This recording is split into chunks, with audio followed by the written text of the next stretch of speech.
job. I can't talk right now.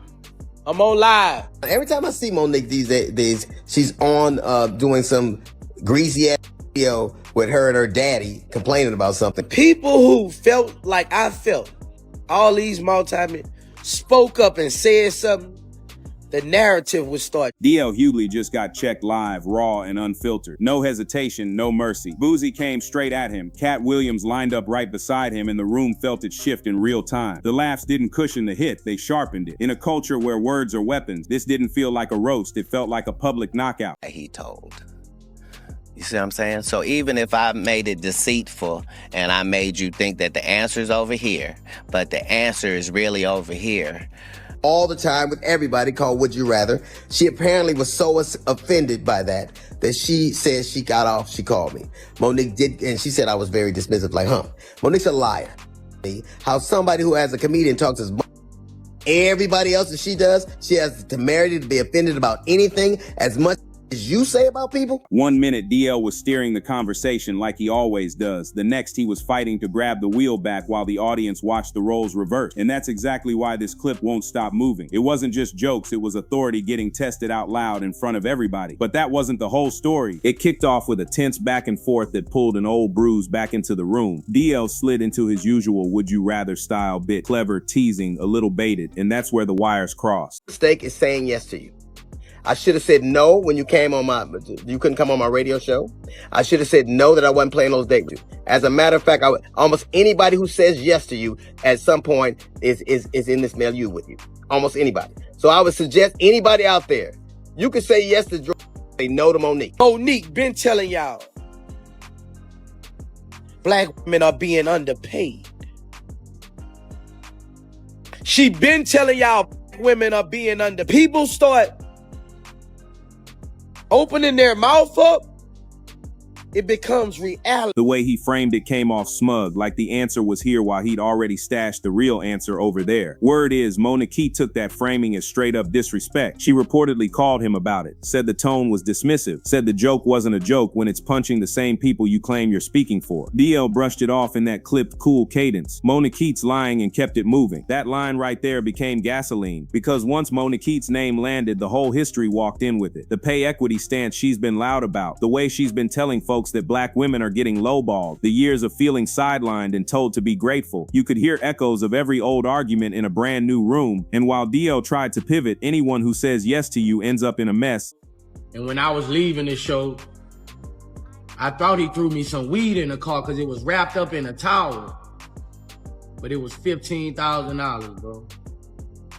I get emotional talking about it, bro. Like, I really needed it at the time. The internet didn't follow him to the pivot. It froze the moment he said liar, then hit replay. That's why the clip exploded. It wasn't just a comedian's quip, it was a pressure point getting pressed again. The comments split with surgical precision. Some said she's been warning us and y'all didn't listen. Others said DL didn't say anything new, he's just calling out contradiction. But the split didn't slow it down. If anything, it made the video run faster. Memes started flying, text over screenshots, side eyes, he thought he had it under control joke. Threads sprouted everywhere. Is this the end of DL's adult in the room act? Did he pick the wrong day to be dismissive? Why bring Monique up just to brush her off? And then came that little detail folks love. A story about leaving a show with a towel-wrapped surprise. Not weed, but $15,000 in cash, delivered at a time when it mattered. Emotional, specific, sticky, the kind of detail that makes viewers lean closer. It humanized one side and set up a harsher glare on the other, like who talks like a judge and who moves like a person who remembers tough seasons and shows love anyway.